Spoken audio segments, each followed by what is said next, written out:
What is going on, guys, and welcome back to Farmer on the Prairie. So it has been 2 weeks since I ordered my dog doors, and they're finally here right in this box, and I am so excited because that means that I can get the back wall built for my doghouse and then start working on the rafters. So I'm going to get these things opened up and show them to you guys.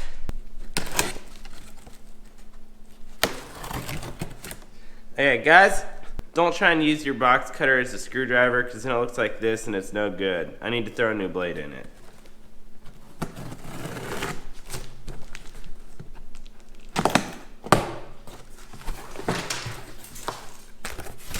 Ah, the best part about a package.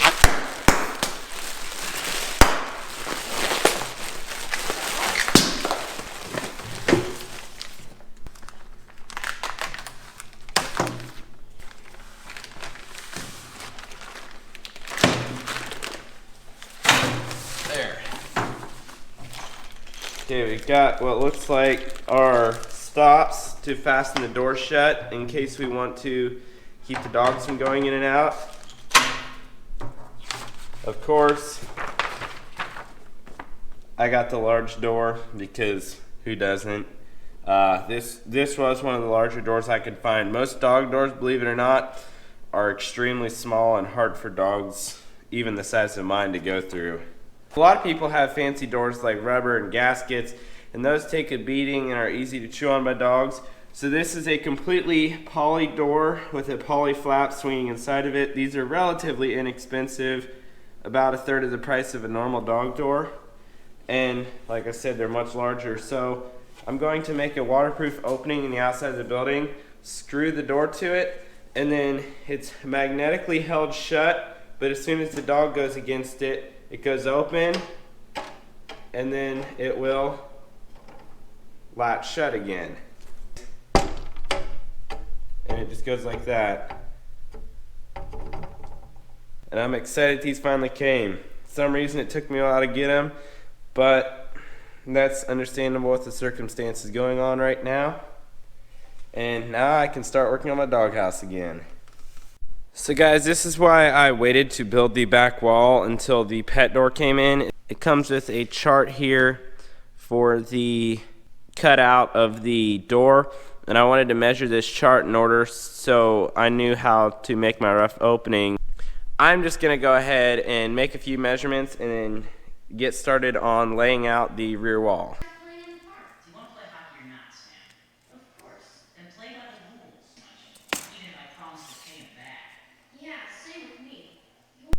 Well, after doing some calculations and measurements, I am now going to go ahead and cut the top and bottom boards for my back wall to 185 inches.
Well guys, as you can tell, I now have the rear wall all done.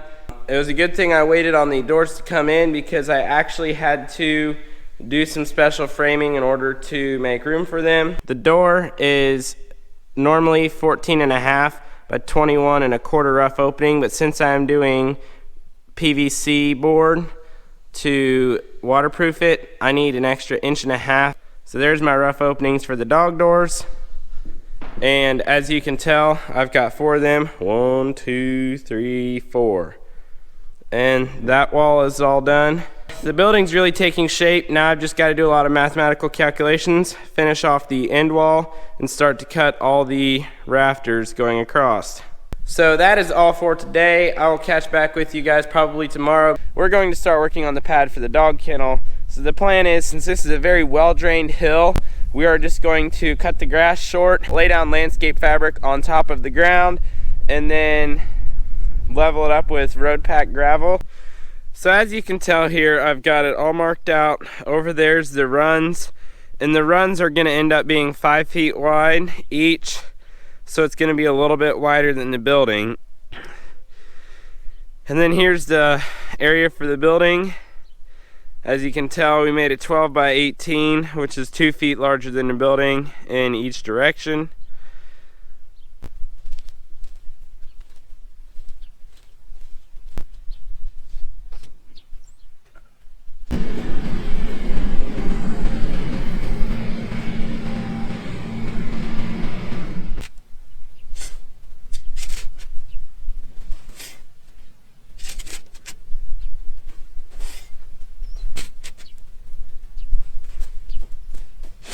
Well, I've got the fabric laid out here, cut out to the proper size, and rock holding it down from the wind, and now I'm just gonna get the skid steer and start bringing rock in.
So I've got 4 buckets of gravel on the landscape fabric now, and I'm gonna rake a lot of it out because it's hard to level this small of a space with a skid steer, and it also is pulling it on the fabric because it's not tamped down at all yet.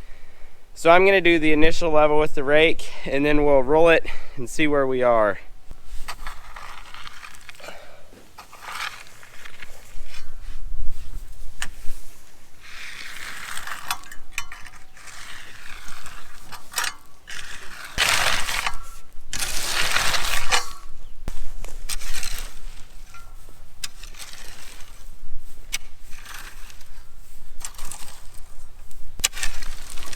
Bunting.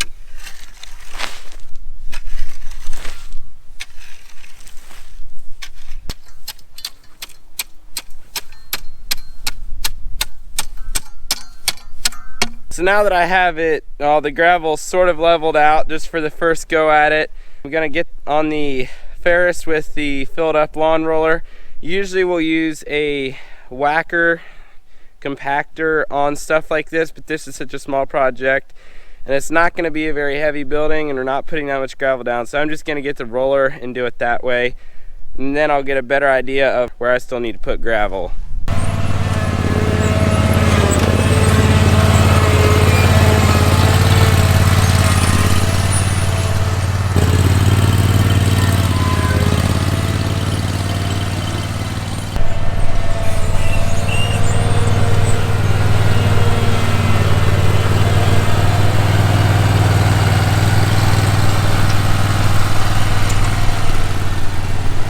I've got it all rolled down now and I just need to get it level, so I got to run into my brother's house and pick up his laser level so that way I can tell, you know, exactly when I get this pad completely level, side to side, front to back, top to bottom, up and down. So I'm gonna run in there and pick it up. So I have my laser and I'm gonna get that set up and start checking the pad.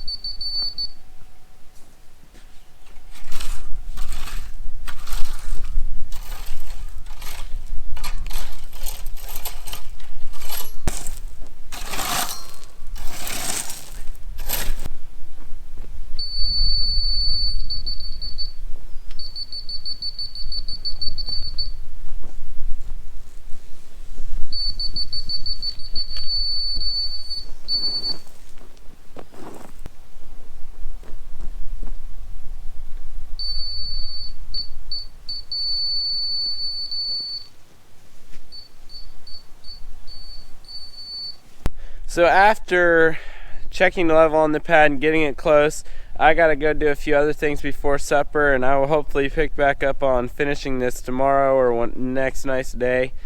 I got the whole thing within an inch. I just need to do the final grade on it now. Well guys, we are back out here in the shop again. I'm gonna start working on cutting all my rafters properly, doing the header board, getting that cut at an angle. Header boards that go on top of that wall up there, the double header boards, I needed to measure properly and get the right angle on that board. I have angle cut this so the rafter sits on it properly. So right now I have a jig set up. I've got my long 2x4 on end. I have it C-clamped to a board going across so that way it can't tip. So it's held very stably, and I'm going to slide the sawhorse along to give me stability. And my circular saw is set at the angle of 9 degrees, and I've got the rip guide on it. So I'm just gonna go ahead and cut an angle on that whole board, and I will show you guys what it looks like when it's done. A few minutes and a lot of sawdust later. Finally got the board cut. This board right here is the final product.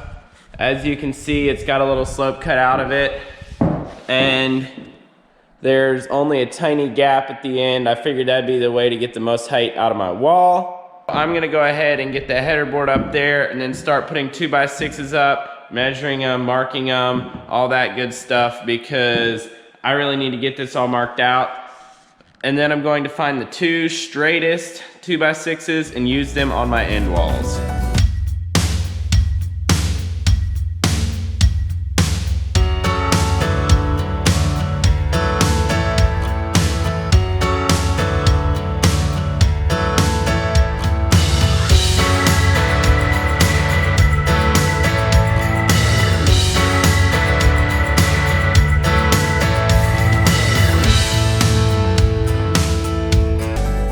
I now have all the rafters angle cut like they need to be, and I have one up in position. I have been working on these rafters here. Originally, I was just going to angle cut the ends and put them up on top of the roof, but I decided then that I'm going to notch these in order to make my soffit look right. Essentially, I'm turning my 2x6 into a 2x4 as soon as it leaves the building.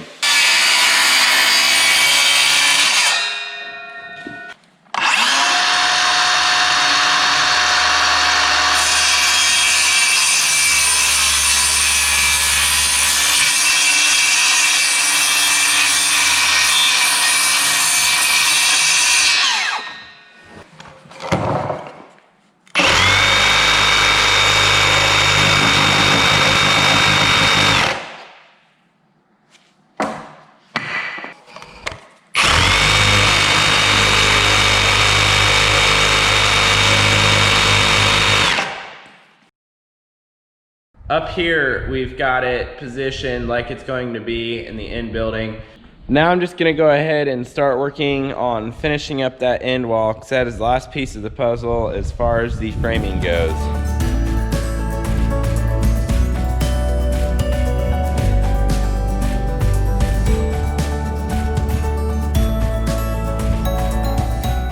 So I had to change the plans. I decided I'm going to wait on that wall until it gets outside. That is all for today's video. Thanks for watching, and I will see y'all next time. Look who it is. Hi, Lilac. Hi. Hi, Lilac. How are you doing? Huh? Where's baby Jay? What'd you do with your baby? Howdy. Nice to meet you.